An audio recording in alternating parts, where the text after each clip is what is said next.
Hello, welcome back to another episode of Dear Source, your Ascendancy Hotline, where we tackle real world issues, whether it's relationships, friendships, parenting, anything, working out, food intake, you name it. There is no topic off limits of how this applies to your spiritual growth.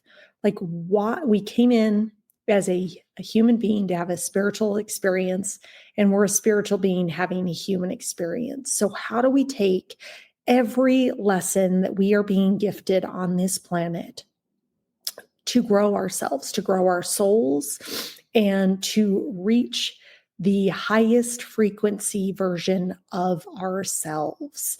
And so we're going to connect in with the wisdom of Source today and listen to this letter that this listener sent in for help. They want to learn what they can do. And so we're excited to connect and see what Source has to say. So, dear Source, I'm at my wit's end with a friendship that's becoming more draining than uplifting. My friend is always so negative. It's like a dark cloud hovering over them no matter what they're doing. I understand that we all have hard times, but this has been a constant. Lately, I feel like I am just absorbing all this negativity whenever we're together, and it's leaving me feeling exhausted and down. What's worse is that I feel like I'm the only one making an effort to keep this friendship alive. I'm the one reaching out, making plans, checking in, while they seem content to let me do all the heavy lifting. The imbalance has been painful, and recent events have only amplified how one-sided things are. It's reached the point where I'm questioning if this friendship is truly healthy for me or if it's time to let go. How do I navigate this? Is there a way to approach my friend about this without causing hurt? Or is it best to step back for my own peace of mind? I don't want to abandon them, but I also don't want to keep feeling this way. Sincerely, at a Crossroads. So thank you, at a Crossroads, for your beautiful letter and for reaching out about, I think, this painful and challenging situation. And so as we connect in, I would just like to ground us and remind us that there is only one of us here, that we are here in an interconnected relationship with everyone and everything. And so relationships is how our soul is designed to grow. Our soul only can grow through relationship. And so relationships are the most profound way, whether it's, what do you call it? Romantic relationships, whether it's friendships, it doesn't matter. Relationships with your children, your parents, coworkers, your boss, everything exists in relationships. So everything is being taught to us through a relationship. And part of our lesson as a human being is kind of twofold. Is how do we reach a state of being of just pure love, where we move through this world of pure consciousness, of knowing who we are, holding that frequency of who we are. And when we interact in relationship with other people, we are acknowledging and seeing their light and where they're at, but we're in a state of oneness where we're not attached to what they are doing.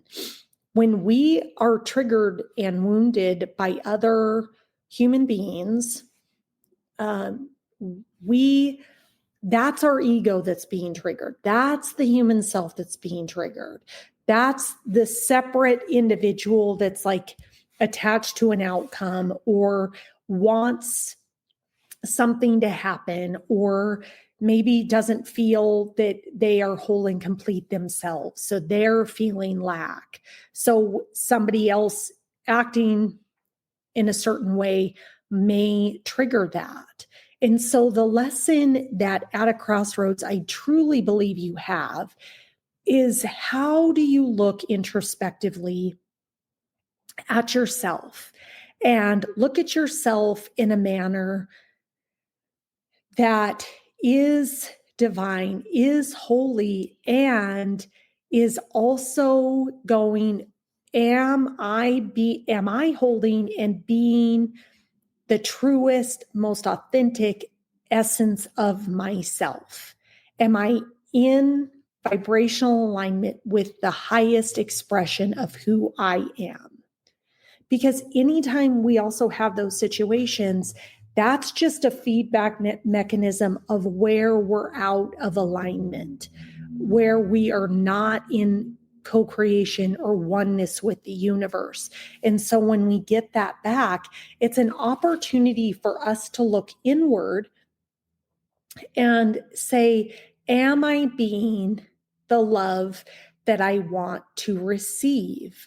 So knowing that we also exist in a giving and receiving relationship. So only what I am not giving can be lacking in any situation. And oftentimes we don't even know that we are maybe withholding aspects of ourselves. Maybe we have walls up to protect ourselves from being hurt. We may not consciously be aware that we are withholding, that we are guarded, that we're not extending out just pure divine love into any situation. And when we are in a state of giving, we also can then be receiving. So I love that lesson from A Course in Miracles. Only what I am not giving can be lacking in any situation. And I will tell you, the ego doesn't like this at all. The human self doesn't like it, because really looking at ourselves going, am I being what I want to receive? And it's, for Erin, talking here, it's taken me a lot of years, and I still have a lot of situations where I have to really go inward to go, am I truly giving of myself? And there's no strings attached. There's no resistance. I'm not expecting something in return. I'm just truly giving of myself, of the light that I am, and knowing that the only thing that can happen in that situation is for me to receive that love back, because that's the universal laws that we're here abiding in. So the universe isn't withholding love from us. What's happening is, are we in a state of giving pure divine love into the world? No strings attached, no outcome attached, no walls built up, no like perceived lack. Is it just giving because it knows that's what it is? And it's an infinite supply. You actually can't run out of love. There's so much love to be had. We can't give enough of it. So this is an opportunity for you at a crossroads, not to be worrying about what your friend is doing, although you can use that to reflect internally, but for you to really go inward and going, am I giving what I want to receive in the situation? If you're doing that work and really noticing and going inward and unpacking that, the other element of this equation then has to be the complete trust and surrender to the universe to deliver to you what you ultimately desire, what your soul desires. So if you have any type of attachments or resistance, the universe can't deliver that. And the universe also doesn't work in its divine right order when we're constricting down and holding that space. So can we surrender once we put out, here's the love I want to give. I desire having deep friendships with people, and to trust that the universe is working behind the scenes to bring that into fruition. Just like our human body, as I sit here and breathe in air, move my hands, talk, it's working in divine order to keep me alive, to do all the things that I'm doing in front of me. There's a natural intelligence that's going on that I don't have to think about.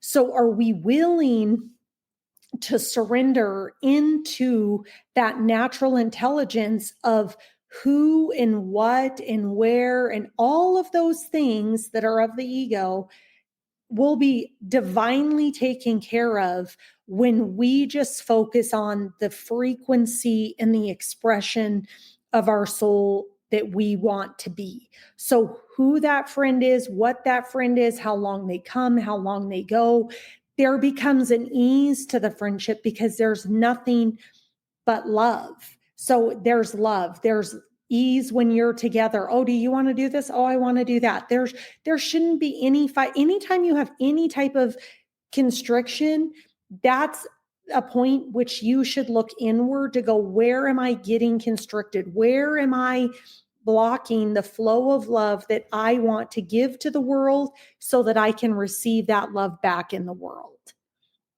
So the work that we have in every relationship that is gifted to us through this divine orchestration that we live in is to grow ourselves, to evolve ourselves, to become aware of where we are withholding love and not giving that in order to receive that, because it also then removes all the conflict and constriction. So if you're in conflict with somebody, that's an opportunity for you to go, where am I in conflict with myself?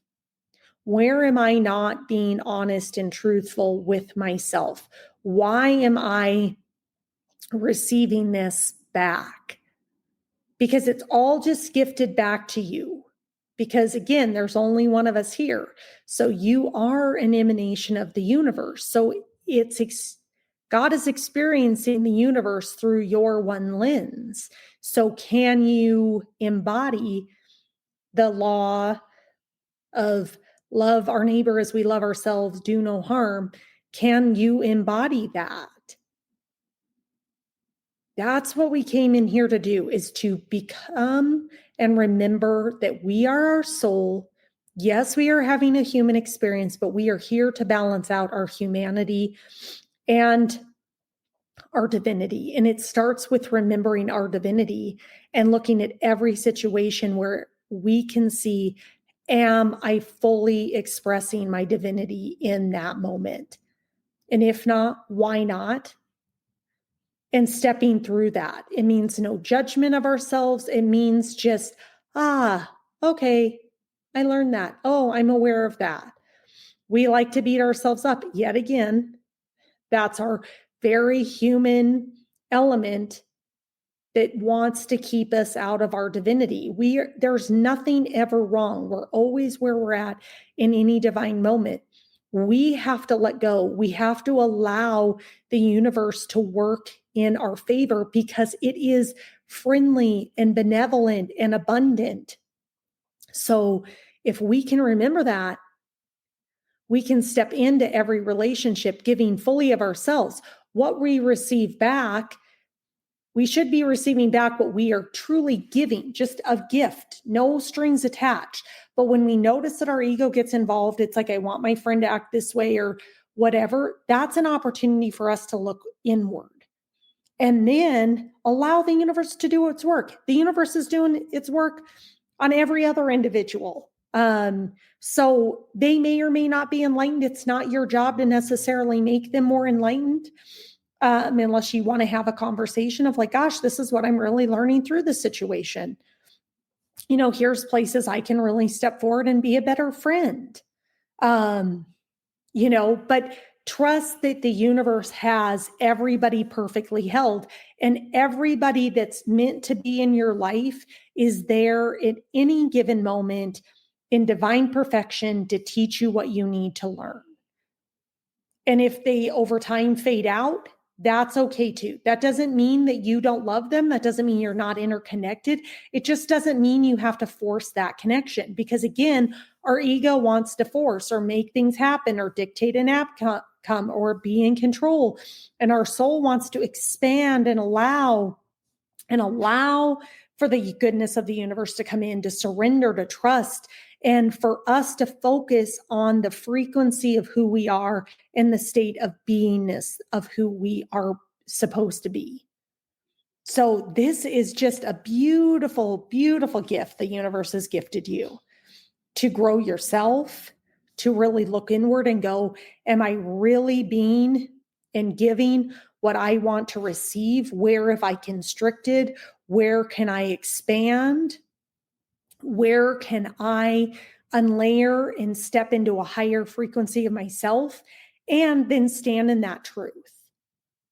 We don't need to bend and sway to please other people, because that actually is not honoring the truth of who we are. So if you're also doing that, where it's like, well, I did this because they really wanted to do it, although I didn't want to do that, that already right there, the energetics, you're going to receive all the stuff that you don't want to receive, because you're not giving purely of your light, purely of who you are. And that doesn't mean you don't sway, but it means when we really get evolved as a human species, we're going to be like this massive oak forest where we all respect and love each other and feed each other, because our root systems and how we nourish ourselves is interconnected, but we're not bending or swaying to the point where we don't honor the essence of who we are.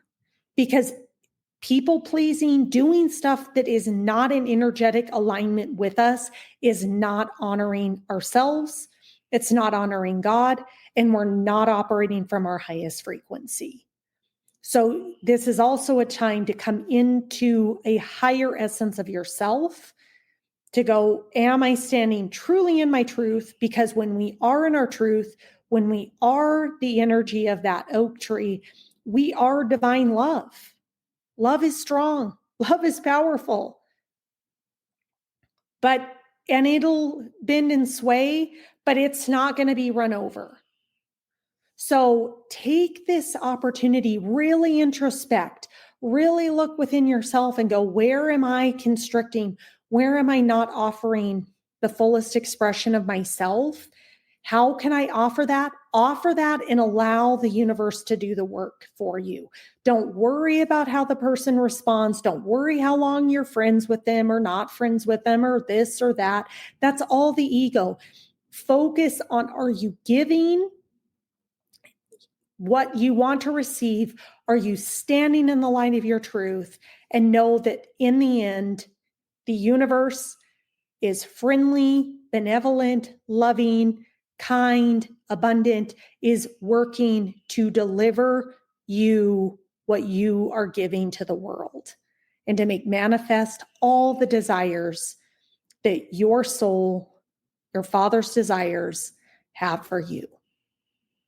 So thank you at a Crossroads. What a beautiful letter to show that this is our journey, each as individuals, how we can step into that, how we can learn and grow spiritually and evolve, where we become less irritated, less constricted, and more in the energy of stability and oneness and love to receive that back. So until next time, please, please, please connect with me. If you have any questions, comments, you name it, reach out to me. If you'd like a one-on-one session with me, you can book that right on my calendar. We can talk about similar situations, how those link to your spiritual path. Coming in 2025, we're going to have a like-minded spiritual community called the Ascendancy Collective, where you can work with a whole host of individuals on your growth and healing as we rise up on our spiritual path to ascend, to grow, and to help raise the consciousness on this planet. And we do that when we do it for ourselves. So thank you again for joining today's episode, where we take Source and all its wisdom, the universal truths and principles that govern, and look at real life situations and how to ascend and transcend to a higher state of being. So until tomorrow, trust the process, honor your truth, and stay connected to Source.